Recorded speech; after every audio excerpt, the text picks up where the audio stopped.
Humans were a new species. Perhaps not new, but new to us. Their application to join the United Systems had been received shortly after first contact, and had been duly approved shortly thereafter. Humans had appeared, first in small groups, then in a flood as they strove to consume knowledge of the wider galaxy as though they had been starved for millennia, which I suppose was true. Their traders and merchants were loud and brash and seemingly in awe of the plethora of products that could be bought and sold on the galactic scale. Many a Galaric merchant was forced to stand by, in absolute befuddlement, as a human trader seemingly had a meltdown about something as simple as star salts. Human products soon flooded our markets, and it was now the Galaric merchants' turn to stand wailing while a confused human wondered if they were going to buy the silk cloth or begin worshipping it. Our lasting surprise came when we called upon the human military to make its contribution to peacekeeping, as all member systems are required to. As a test of their military capability, we invited them to take part in a war game with several of our leading militant races. We did not expect much of the mercantile humans. Surely their military might, such as it was, must be for the protection of trading caravans, more used to seeing off the poorly trained and equipped pirates that sometimes raided for riches in the outer sectors. How wrong we were. Reminiscing about the events of that first war game causes great amusement nowadays. But let me assure you, dear listeners, that at the time it was a diplomatic disaster. The humans arrived in their ugly, box-like ships and marched down the boarding ramps in perfect lockstep that would, and did, put the Sakari infantry to shame.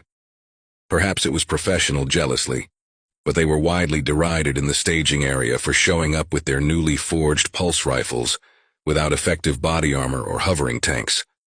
They looked, for all the galaxy, like children come to play soldier in their flak armor with crude rotating wing aircraft and noisy monstrosities that rolled along the ground on tracks. Befitting their status as both newcomer and merchants, they were assigned as the opposition force. They were to take positions and hold them while the real soldiers had a nice warm-up rolling over them in the first stage. Their grizzled-looking general simply nodded curtly when informed and returned to his troops to begin the day-long preparations before the assault would begin.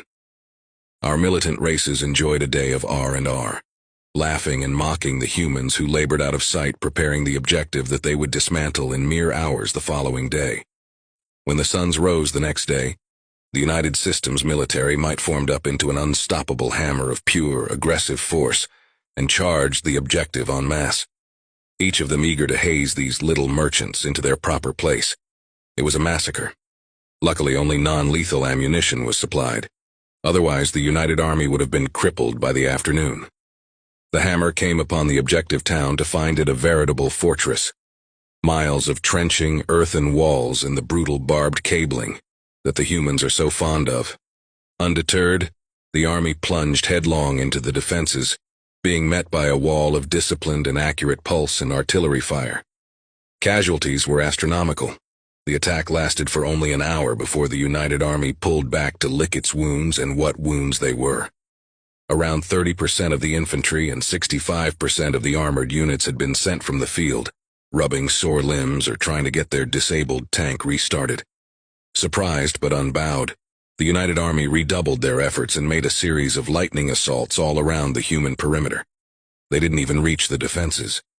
Before infantry could finish forming up, humans would appear and wipe them out before clambering aboard swift-wheeled transports and disappearing before reprisals could descend upon them. Airfields were attacked from unexpected quarters, deep within friendly territory by small mobile units of elite human soldiers, and the flyers were disabled before they could get off the ground. Tanks were lured into ravines and forests by fleeing human armor, only for that same armor to turn on them and tear them apart in vicious melee firefights, picking the United armor apart piecemeal. The United Army suffered terribly.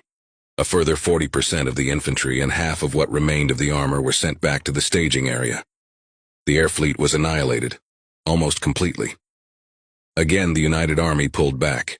With night falling, they decided to regroup and rethink their strategy before continuing the assault at sunrise the following day. They did not get the chance.